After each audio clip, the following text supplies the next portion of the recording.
నమస్తే. Welcome to hit TV. నేను శ్వేత. ఈరోజు మనతో పాటు ప్రముఖ సీనియర్ జర్నలిస్ట్ ప్రియా చౌదరి గారు ఉన్నారు. నమస్తే మేడం. నమస్తే. మేడం, ఏదైనా కాంట్రోవర్షియల్ ఉన్నప్పుడే మేము మీ దగ్గరికి రావడం జరుగుతుంది. ఎందుకంటే ఆ కాంట్రోవర్షియల్‌ని కూడా చాలా స్మూత్‌గా డీల్ చేయడం మీ పద్ధతిలో ఉంటుంది. అయ్యో! ఫైనల్లీ సో, ఈ మధ్య కాలంలో గత 3 రోజులుగా జరుగుతున్న ఒక వివాదం గురించి మీ దగ్గర మాట్లాడడానికి వచ్చాము. ఏంటి మేడం, ఆడవాళ్ళు బట్టలు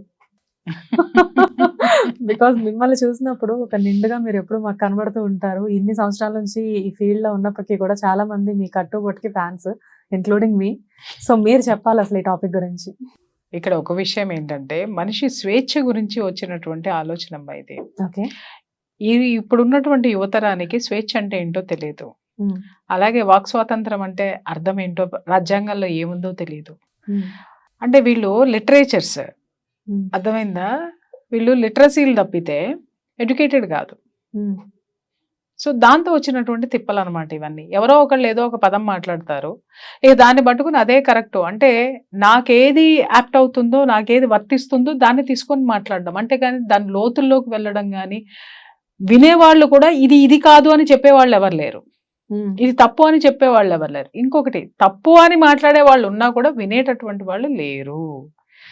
సో చాలా దాదాపు ఇది ఒక 2 దశాబ్దాల నుంచి మన సంస్కృతి మీద భయంకరమైన ప్రభావం పడింది. సో జనము ఇంట్లో నుంచి బయటకు వచ్చారు, బయట నుంచి ఊరు దాటారు, ఊరు నుంచి దేశం కూడా దాటేశారు. ఇవన్నీ దాటారు, బాగానే ఉంది. కాకపోతే ఏం వీళ్ళు నేర్చుకుంటున్నారు అనేటటువంటిది వీళ్ళు మర్చిపోతున్నారు. కాబట్టి వీళ్ళకి ఒక లక్ష్యం లేదు, అసలు వీళ్ళు ఏం సాధించాలి అనేటటువంటి అవగాహన లేదు. ఇప్పుడు యూట్యూబ్ బాగుంది, యూట్యూబర్స్ మంచి పేరు తెచ్చుకుంటున్నారు, ఏదైనా సరే చేసేసేయి, అసలు వాళ్ళు సమాజానికి ఉపయోగపడతారా, లేకపోతే వీళ్ళ ప్రభావం సమాజం మీద ఎంత ఉంది, ఇవన్నీ పక్కన పెట్టేసి నువ్వు ఎవరైనా తిట్టి వీడియోలు చేయి, బట్టలోడ తీసుకొని వీడియోలు చేయి, లేకపోతే ఇంకే నువ్వు ఒక 10 లక్షల మంది నీకు వ్యూయర్షిప్ వచ్చేసింది అనగానే ఇమ్మీడియట్గా మీడియా మొత్తం వెళ్ళి వాళ్ళని కూర్చోబెట్టి ఇంటర్వ్యూలు చేస్తుంది. సో ఇక్కడ ఏంటంటే అసలు కట్టుబొట్టు ఎందుకుంది? కట్టుబొట్టు ఎప్పుడూ కూడా, సంప్రదాయాలు ఎప్పుడూ కూడా ఆ దేశానికి సంబంధించినటువంటి ఆ సంస్కృతి మీద ఆధారపడి ఉంటాయి. ఇది ఎవరు మర్చిపోయారు. తుడిచేసింది ఎవరు? మన ఎడ్యుకేషనల్ సిస్టమ్. మాట్లాడాలని స్వేచ్ఛనిచ్చింది ఎవరు? ఎవరో పన్నినటువంటి కుట్రలో ఈ రోజు మనం అందరం పావులం అయ్యాం. మన ఆడపిల్లలందరూ ఈ విధమైనటువంటి భాష, ఈ విధమైనటువంటి భాష్యము, ఈ విధమైనటువంటి వీటిల్లోకి నెట్టబడ్డారు. అలాగే మగపిల్లలు కూడా మర్యాద ఇవ్వాలి, ఆడవాళ్ళని గౌరవించాలి అనేటటువంటి పదం డిక్షనరీలో నుంచి తుడిపేశారు. వాళ్ళ డిక్షనరీలో నుంచి ఎవరు తుడిపారు అంటే వాళ్ళ పెద్దలు, ఎడ్యుకేషనల్ సిస్టమ్. సో ఇవి మాట్లాడుకోవాలంటే ముందు, అరే నువ్వు ఏ దేశంలో ఉన్నావు, నీ దేశ సంస్కృతే నువ్వు నీ దేశ సంస్కృతికి ప్రతీక, అది మర్చిపోయి మనం మాట్లాడుతున్నావు. నువ్వెవడవి? నా ఇష్టం వచ్చినట్టు నేను వేసుకుంటానని ఆడపిల్లలు మాట్లాడుతుంటే, నువ్వు ఇష్టం వచ్చినట్టు వేసుకుంటే నేనేమైనా చేస్తానని మగపిల్లల ధోరణి అనేటటువంటిది ఉంది. దేశము, ధర్మము, సంస్కృతి, ఈ 3 ఎప్పుడైతే నేర్చుకుంటాడో మనిషి, అప్పుడు ఇలాంటి వివాదాలకి ఇలాంటివి తలెత్తవు. దీని గురించి ఎవరు మాట్లాడుతున్నారు? అసలు హక్కుల గురించి మాట్లాడుతున్నారు. మరి బాధ్యతలేవి? నీ దేశం పట్ల నీకే బాధ్యత ఉంది, నీ సంస్కృతి పట్ల నీకే బాధ్యత ఉంది, నీ సంస్కారం పట్ల నీకే బాధ్యత, ఏ గౌరవం ఉంది? లేదు. సమాజం అంటే గౌరవం లేదు, నీ సంస్కృతి పట్ల నీకు గౌరవం లేదు, నీ దేశభక్తి, నీ ధర్మం పట్ల చిత్తశుద్ధి లేదు, నీకు మాట్లాడే హక్కు ఎక్కడుంది? కరెక్ట్. నిజంగా కదా మేడం, హక్కుల గురించి మాట్లాడుతున్నారు కానీ సంస్కృతి గురించి మాట్లాడే వాళ్ళు బాధ్యతలు. ఆ బాధ్యతల్లోనే ఈ సంస్కృతి అనేటటువంటిది వస్తుంది. నువ్వు బాధ్యతగా ఫీల్ అయ్యావంటే నీ సంస్కృతి నిన్ను అంటిపెట్టుకుని ఉండబట్టే నీకు బాధ్యతగా ఫీల్ అవుతావు. మేడం, చెప్పే మాట విధానంలో కూడా మార్పు ఉండాలి. ఎలా అంటే ఏదైనా మనం ఒక మంచి చెప్తున్నాము అంటే దాన్ని కన్వే చేసేటప్పుడు అది స్మూత్ గా చెప్తే అది చాలా బాగుంటుంది. ఆ చెప్పే విధానంలో 2-3 బూతులు వాడేసేసి ఏదో మనకి అందరి మీద హక్కు అధికారాలు ఉన్నాయని చెప్పేసాం అనుకోండి, వినేవాళ్ళకి కూడా అది పెద్ద కాంట్రవర్షియల్ అవుతుంది. ఇక్కడ శివాజీ గారు చేసిన మిస్టేక్ అదే. ఆయన చెప్పిన విధానం మంచి విధానమే, కానీ చెప్పిన మాట మంచిదే, కానీ చెప్పే విధానం మాత్రం కరెక్ట్ గా లేదు అని చెప్పేసి చాలా మంది ఆడవాళ్ళు మాట్లాడుతూ ఉన్నారు. మీరు విన్నారు, మీరు చూశారు, సో మీ దృష్టికి కూడా వచ్చిందని తెలుసు నాకు. దీన్ని అసలు మీరు ఎలా? ఇక్కడ కరెక్టే, సభా మర్యాద అనేటటువంటిది ఒకటి ఉంటుందమ్మా. ఖచ్చితంగా మనము అక్కడ భాష మాట్లాడేటప్పుడు చాలా జాగ్రత్తగా ఉండాలి. ఇప్పుడు నేను కెమెరా ఉన్నాను, కెమెరా ముందు నేను మాట్లాడేటప్పుడు ఒక్కొక్కసారి నాకు కూడా ఆవేశంగా పరుష పదాలు వచ్చేస్తాయి. చాలా వరకు నేను ఎడిటింగ్ లో నేను అవి కట్ చేసేసి ఇది వద్దు, ఇది ఎయిర్లోకి వెళ్ళకూడదని కొన్ని లైవ్ లో ఉన్నప్పుడు అది వెళ్ళిపోతూ ఉంటుంది. కానీ మరీ హర్ట్ చేసేంతగా వెళ్ళడం అనేటటువంటిది ముందు ఇక్కడ నేను ఫీల్ అవ్వాలి ఫస్ట్, ఇది ఎంతవరకు కరెక్ట్ అనేది. ఆయన అలా మాట్లాడకూడదు, అది ఖచ్చితంగా అది ఆక్షేపణీయము, అది సమర్థనీయం అయితే మాత్రం కాదు. ఇక్కడ మనం ఏం చేస్తున్నామంటే ఆయన మాట్లాడిన భావాన్ని మర్చిపోయి భాషను పట్టుకున్నాం. ఇది ఇక్కడ వచ్చినటువంటి తిప్పలు. సరే ఆయన మాట్లాడకూడదు, సారీ చెప్పాడుగా, సారీ చెప్పింది ఎందుకు మాట్లాడుకోవట్లేదు మనము, ఆ మాట్లాడింది ఎందుకు పట్టుకుంటున్నాము. తర్వాత ఎందుకు సారీ చెప్పాడో కూడా ఆయన కెమెరా ముందుకు వచ్చి మరి క్లియర్ గా మాట్లాడాడు.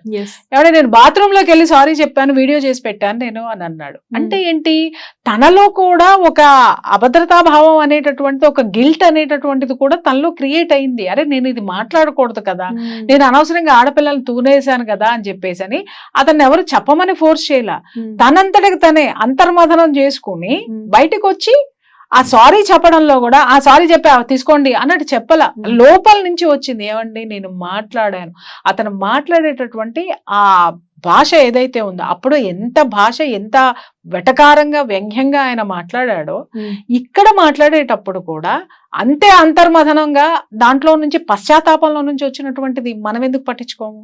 అంటే అసలు మనం క్షమించొద్దా? క్షమించొద్దు అన్నప్పుడు మనం చాలా మందిని క్షమించలేము, క్షమించకూడదు కూడా. నా సంస్కృతిని కాలు రాసేటటువంటి వాళ్ళని నేను క్షమించకూడదు, నా సంప్రదాయాలని గురించి ఎవత్తి అని మాట్లాడేటప్పుడు నేను క్షమించకూడదు. కాబట్టి నీకెంతో ఉందో యువతలు కూడా ఉంది. ఆయన మాట్లాడాడు, అరే ఆయన క్షమాపణ చెప్పాడు, క్షమాపణ మీద మాట్లాడదామండి, ఎవరెందుకు మాట్లాడటం లేదు? అయితే మేడం ఇక్కడ ఆయనకి సంస్కారం లేదు, ఆయన మాట్లాడాడు. కానీ ఆయన సంస్కారవంతంగా చెప్పినటువంటి క్షమాపణలో ఉన్న సంస్కారాన్ని గురించి మళ్ళీ మనం డిస్కస్ చేసుకోవాలి కదా. ఎస్ ఆయన ఫీల్ అయ్యాడు, పశ్చాత్తాపడ్డాడు, చెప్పాడండి ఇది మంచి మార్పు అని ఎవరైనా మాట్లాడుతున్నారా? మళ్ళీ ఇదే 3 రోజులైనా ఇదే మాట్లాడదాం. అలా మాట్లాడకూడదు, ఆ మాటలు కరెక్ట్ కాదు, వాళ్ళు ఏమన్నా వేసుకుంటారు. క్షమాపణ చెప్పాడు, నువ్వు ఇక్కడి నుంచి మొదలుపెట్టు. క్షమాపణ చెప్పిన తర్వాత కూడా నో నువ్వు అక్కడ ఏం మాట్లాడావో అదే నువ్వు అసలు రూపం అని నువ్వు ఇంకా రెచ్చగొడుతుంటే ఏం మాట్లాడతారు? అవును, నువ్వు క్షమాపణ తీసుకోనప్పుడు అసలు నీకు సమాజం ఎందుకు సమాధానం చెప్పాలి? ఇక్కడ క్షమాపణలు ఒకటి, ప్లస్ తను మాట్లాడిన విధానం గురించి కూడా తను ఎక్స్ప్లెయిన్ చేశారు. అంటే ఎందుకు అలా మాట్లాడాల్సి వచ్చిందంటే ఆ ముందు రోజే నిధి అగర్వాల్ గారు ఇలా థియేటర్ లో, ఆ విషయం అందరికి తెలిసిందే, ఎంత అసభ్యంగా ఆవిడ దగ్గర బిహేవ్ చేశారు చాలా మంది జెంట్స్ అని. నేను అది దృష్టిలో పెట్టుకొని ఒక అమ్మాయిని అలా అందరూ కలిసి చేయడం అనేది, ఆ అబ్యూస్ చేయడం అదంతా చూసి నా మనసు చెలించిపోయి ఆ రోజు నేను అలా దండోరా. అదే చెప్తున్నానమ్మా, ఇప్పుడు ఆయన ఎందుకు మాట్లాడాడో ఎక్స్ప్లెయిన్ చేశాడు, తర్వాత మాట్లాడిన దానికి క్షమాపణ చెప్పాడు. ఇక మనం క్షమించమా ఆ మనిషిని? మరి అనసూయ గారు ఎందుకు దీన్ని ఇంత కాంట్రవర్షియల్ చేస్తున్నారు? అంటే ఆవిడ ఎప్పుడు వార్తల్లో ఉండాలి, వార్తల్లో ఉంటేనే ఆవిడకి కొంచెం బాగుంటుందేమో, అదైతే నాకు తెలీదు. ఎందుకు మాట్లాడుతుంది అని అంటే ఈ విషయం కాదు, నేను చాలా విషయాల్లో చూసి ఆవిడకి సంబంధం లేని వాటి అన్నిటిలో ముందుకు వచ్చేస్తుంది. ఆవిడ ఏదో ఒకటి అంటే కొంతమందికి ఐడెంటిటీ క్రైసిస్ ఉంటుందమ్మా. ఆ క్రైసిస్ తోటి ఏంటి అనంటే వాళ్ళని తిట్టుకున్నా ఏం చేసుకున్నా జనంలో ఉండాలి అనేటటువంటి ఒక తాపత్రయంలో ఉంటారు వాళ్ళు. తప్ప అసలు వాళ్ళు అరే సమాజం నన్ను ఏమనుకుంటుంది, నేను ఈ సమాజంలో, ఎందుకంటే వీళ్ళు సమాజానికి దూరంగా ఉంటారమ్మా.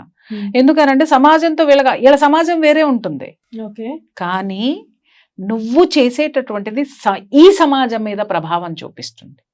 అప్పుడు ఈ సమాజం ఖచ్చితంగా మాట్లాడుతుంది. ఇవాళ నువ్వు ఉన్న సమాజం రేపొద్దు నీ పిల్లలకు ఉండదు, వాళ్ళకి ఈ సమాజంలోకి రావాల్సింది, ఈ సమాజం నుంచే వాళ్ళు ఆ సమాజంలోకి వెళ్ళాలి. నువ్వు ఇవాళ ఏదైతే లగ్జరీ లైఫ్ లేకపోతే ఇంకొకటి అంటే ఎక్కడి నుంచో ఊడిపడ్డట్టు మాట్లాడతారు వీళ్ళు. అది నాకు హాస్యాస్పదం. అసలు వీళ్ళు జీవితం ఎక్కడి నుంచి మొదలు పెట్టారు, అసలు వీళ్ళు ఏంటి, నేల మీద ఉన్నటువంటి వాళ్ళు. నిన్న కాక మొన్న ఒక అమ్మ కూడా అంది, కాస్ట్లీయెస్ట్ బిచ్చగత్తెలం అని మాట్లాడింది. ఏంటంటే నడమంత్రపు సిరి నరాల మీద పుండు. పోనీ వీళ్ళకి వచ్చినటువంటి సిరి నీతి నియమంగా ఏమన్నా వచ్చిందమ్మా? ఎలా సంపాదించారు? ఎక్స్పోజింగ్ తోటి ఈ విధంగా. సరే అక్కడికి కూడా ప్రతి భారత స్త్రీ నోరు మూసుకుని కూర్చొని ఉంది. సంప్రదాయాలకు విలువిచ్చేసిన వాళ్ళు కూడా లోపల కుక్కున్నారు. హిట్ టీవీ యాప్ ఇందులో short news, live news, entertainment shows, movies, digital magazines తో పాటు మీ జిల్లా వార్తలను కూడా ఫ్రీగా చూడొచ్చు. ఇంకెందుకు ఆలస్యం, వెంటనే హిట్ టీవీ యాప్ ని డౌన్లోడ్ చేసుకుని ఫ్రీగా ఎంటర్టైన్మెంట్ పొందండి. Hit TV app. Hit TV app. Please download Hit TV app. Hit TV యాప్ని ఫ్రీగా డౌన్లోడ్ చేసుకొని ఎంజాయ్ చేయండి. మీకు నచ్చిన ఎంటర్టైన్మెంట్ కోసం హిట్ టీవీ యాప్ ని ఫ్రీగా డౌన్లోడ్ చేసుకుని ఎంజాయ్ చేయండి. హిట్ టీవీ యాప్ ని డౌన్లోడ్ చేసుకుని ఆస్వాదించండి, ఆశీర్వదించండి. ఇంతమంది సెలబ్రిటీలు హిట్ టీవీ యాప్ ని డౌన్లోడ్ చేసుకోండి అని చెప్తున్నారంటే ఎంత మంచి యాప్ ఆలోచించండి. అమెరికా అమెరికా అమెరికా అమెరికాలో చదవాలనుకునే వాళ్ళకి విశ్వసనీయమైన పేరు మన శౌర్య కన్సల్టెన్సీ. UK లో 1 year masters. UK లో 1 year masters. 2 years work permit up to 5 years visa. Contact Saurya Consultancy. Contact 89851 89851.